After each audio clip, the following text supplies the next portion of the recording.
Après Mediapro, le fiasco DAZN, est-ce qu'on s'y attendait? Évidemment, de toute façon, c'est dramatique depuis le début de la saison. Vincent Labrune est plus qu'un amateur, c'est un criminel. On a l'impression qu'il s'acharne à tuer la Ligue 1, encore et encore, avec des contrats soit plus que sulfureux et contestables, et preuve d'une incompétence absolument généralisée de la LFP. Dans cette vidéo, on va s'intéresser rapidement à l'historique des droits télé, pourquoi on en arrive à une telle situation, et surtout, pourquoi est-ce que cela met en danger le football français. Effectivement, pour l'économie des clubs en règle générale, les droits télé sont extrêmement importants, c'est le principal moteur de financement, en plus des actionnaires pour les clubs, c'est surtout un apport de fonds propres qui permet derrière de réinvestir à la fois pour une économie de joueurs qui se base aujourd'hui sur un système de spéculation où on est sur une logique d'actifs, de revendre de plus en plus cher et de déficit permanent. La droit télé, c'est donc une clé de voûte. On est aussi dans une concurrence folle entre les pays puisque certes, on acquiert les droits de l'étranger en France, mais il y a aussi l'inverse. Et surtout, chaque pays a ses propres droits. Typiquement, on est à plusieurs milliards d'euros pour le Royaume-Uni et la Première Ligue, qui est la meilleure ligue du monde. On a derrière des pays comme l'Espagne, on a l'Allemagne, on a l'Italie, qui ont des gros contrats.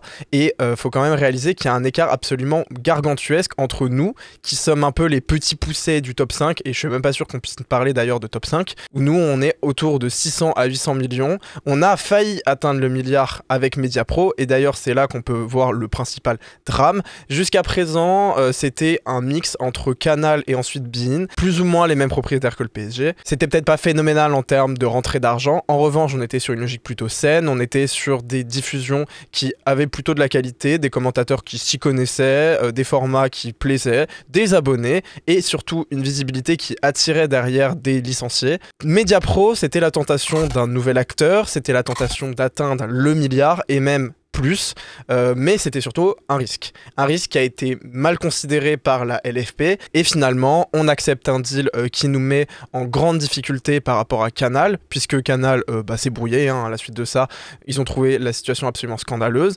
Mediapro, c'est étonnant, a fait faillite seulement quelques mois après avoir repris l'affaire. Ils n'ont pas pu assurer la plupart des paiements à la Ligue qui a été contraint de rompre le contrat, donc là ça a été absolument n'importe quoi, c'était la panique de tous les côtés. On essaye de trouver un repreneur, là qui arrive, Prime. Qu'est-ce qui s'est passé? Le problème, c'est que Canal n'avait pas récupéré la plupart du deal avec Mediapro, mais ils avaient quand même quelque part en Ligue 1. Ainsi, quand Mediapro a fait faillite, la Ligue 1 ne valait plus rien, mais on n'a pas remis en jeu le lot de Canal. On a remis en jeu que le lot de Mediapro. Ce qui veut dire qu'entre-temps, il y a eu une grosse décote, il y a eu un sentiment de panique qui a fait qu'on a cédé à Prime et à Amazon et on leur a permis d'acheter pour moins cher, ce qui a fait que pour finalement moins de matchs, Canal payait beaucoup plus. Le directeur de Canal+, donc Maxime Saada, a décidé de ne plus jamais faire affaire avec la Ligue et jusqu'à présent, malheureusement, ils s'y tiennent. Parce que là, on en est arrivé sur le fiasco, puisque ils aiment bien enchaîner les fiascos.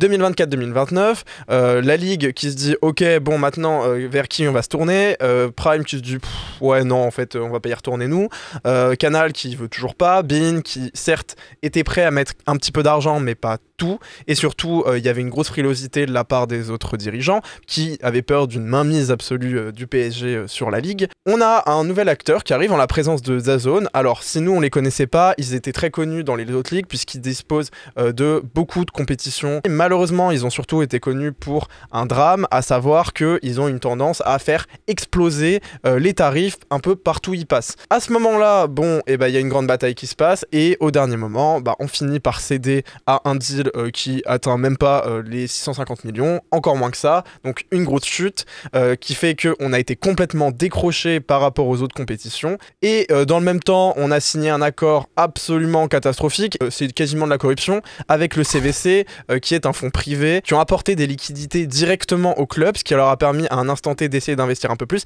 mais qui maintenant, et jusqu'à on sait pas quand, peut-être à l'infini, a une partie des droits télé, et donc des potentiellement dizaines, voire centaines de millions, selon si derrière les droits télé augmentent. Donc pour quelques centaines de millions apportés, ils ont potentiellement à vie des pourcentages de notre ligue. C'est absolument désastreux, et surtout on a appris depuis que Labrune avait pris des parts part dans ce deal, puisque c'était pas assez catastrophique comme ça. On se retrouve avec DAZN qui, s'ils atteignaient pas les 1,5 million d'ici à décembre 2025, là dans moins de 10 mois, et ben ils ont le droit de partir. Et ils partent pas seuls parce que ça casserait l'ensemble des contrats télé avec BeIN également. Donc ça voudrait dire qu'il faudrait retrouver un repreneur de façon excessivement rapide, puisque aujourd'hui on réalise que DAZN ne sera pas capable d'atteindre les 1,5 million, ils sont à peine à 500 000 abonnés, et bien ils n'ont pas le droit d'aller négocier. Donc on se retrouve dans une situation où on sait qu'on va dans un mur, que de toute façon on peut pas dévier de notre trajectoire, et que même on peut pas freiner, donc on est sûr de mourir.